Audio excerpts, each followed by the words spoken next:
কঠোপনিষদে আমরা পাই বালক নচিকেতা পৌঁছলেন যমের কাছে। তারপর এক সময় যম যখন তাকে বর দিতে এলেন, তখন তিনি পার্থিব সম্পদ, রাজত্ব, দীর্ঘকালীন ভোগ কোনো কিছু না চেয়ে চাইলেন আত্মজ্ঞান। কেন আত্মজ্ঞান চেয়েছিলেন নচিকেতা? কারণ তিনি বুঝেছিলেন আর বাকি যা যা যমরাজ তাকে দেবেন তার সব কিছুরই একসময় মেয়াদ শেষ হয়ে যাবে, যা ফুরোবে না।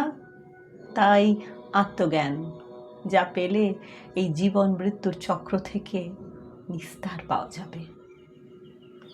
সমস্ত পার্থিব সম্পদের লোভ জয় করে নিজের আত্মাকে চিনতে চাওয়ার যে আকুতি, আমাদের কঠোপনিষদ আমাদের সেই সন্ধান দেয়।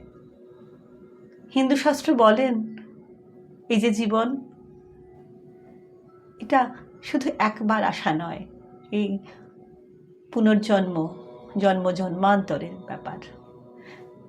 এক সারদা মঠের সন্ন্যাসিনী তার শিষ্যাকে লিখছেন, কত কত জন্ম, কত বাবা মা, কত ভাই বোন, কত স্নেহের জন, কত কত জন্মের কত স্নেহবন্ধন ভেঙে এবার ঠাকুরের আশ্রয়ে এসেছ, খুব করে খাটো। স্মৃতির তলানিতে কোথায় তলিয়ে গেছে সেই সমস্ত বন্ধনের খবর। বারবার এই আসা যাওয়া।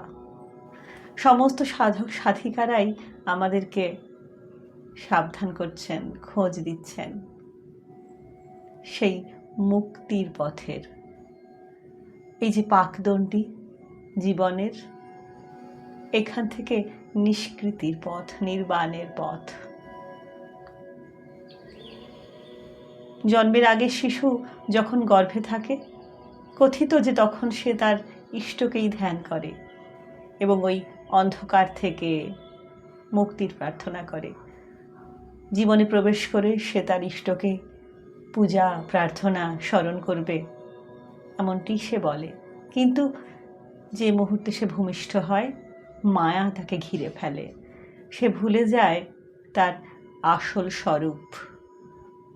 কথামৃতের গানের লাইনে তাই পাই, গর্ভে ছিলাম যোগী ছিলাম, ভূমে পড়ে খেলাম মাটি, আমার ধাত্রীতে কেটেছে নাড়ি, আমি মায়ার বাঁধন কিসে কাটি। শিশু জন্মের সময় পরিচয়হীন, উপাধিহীন। তারপর কিছুদিন পর থেকে তাকে অভ্যেস করানো হয় একটি নামে ডাকার। নিজেকে সেই নাম স্বরূপ ভেবে ফেলে সে। তারপরে আস্তে আস্তে সেই নামের উপরে আরোপিত হয় পদবী, তারপরে শিক্ষার ডিগ্রি, তারপরে বংশমর্যাদা, তারপরে তার চাকুরির পদাধিকার, সামাজিক সম্মানের পরিচয়, ইত্যাদি ইত্যাদি। এমনি করে ধীরে ধীরে নিজেকে ভুলে পার্থিব পরিচয় জড়িয়ে পড়ি আমরা সবাই। ভারতীয় শাস্ত্র, ভারতবর্ষের মুনি ঋষিরা সন্ধান দিচ্ছেন এই সমস্ত পরিচয়কে, উপাধিকে ভেঙে ফেলে, মুছে ফেলে নিজের কাছে পৌঁছনোর। আমাদের সাধকদের জীবন পড়লে আমরা অনেক জায়গাতেই পাই যে তিনি যতটা সাধনা করেছেন তার পরবর্তী জন্মে ঠিক সেইখান থেকে তিনি শুরু করছেন। আত্মজ্ঞানের দিকে যাওয়ার জন্য যতটুকু পথ বাকি ছিল, গুরু এসে সেই বাকি পথটুকু হাত ধরে এগিয়ে নিয়ে যান। আত্মজ্ঞান আমাদের পেতেই হবে, কারণ আর যা কিছু পেয়ে আমরা মেতে আছি, সব কিছুই প্রকৃতি একসময় ফিরিয়ে দেবে। যদি সেই নকল উপাধিগুলোকেই আমি বলে মনে করি, তাহলে সেই ফিরিয়ে নেওয়ার দিনে নিঃস্ব, রিক্ত হয়ে যেতে হবে। আর নিজেকে চিনতে পারলে পূর্ণতার উত্তরণ। সাধনা কেন? আনন্দময়ী মাকে একজন প্রশ্ন করেছিলেন, আচ্ছা মা, ভগবান যদি এই দেহের মধ্যেই আছেন তাহলে এত সাধন ভজন করার কি দরকার? আনন্দময়ী মায়ের উত্তরটি ছিল ভারী সুন্দর। বলেছিলেন, ওই যদিটাকে দূর করবার জন্যে। ত্যাগের প্রয়োজনও এখানেই। ঠাকুর যে বারবার বলছেন ত্যাগ করতে হবে, উপাধি ত্যাগ করতে হবে, তা শুধু এই কারণেই যে আমি নই তাই ভেবে বসে থাকলে আমাকে আমি খুঁজে কী করে পাব? যা আমি নই সেই বাঁধনটুকুকে ছিঁড়তে না পারলে নিজের স্বরূপে ফিরে যাওয়া যাবে না।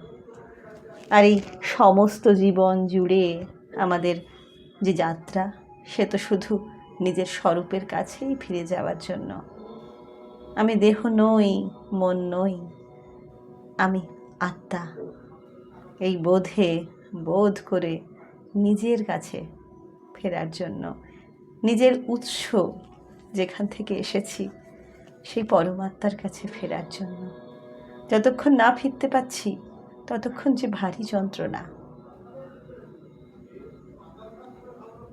পাকদণ্ডি পেরিয়ে অমৃতের পথে আমাদের যাত্রা চলতে থাকুক।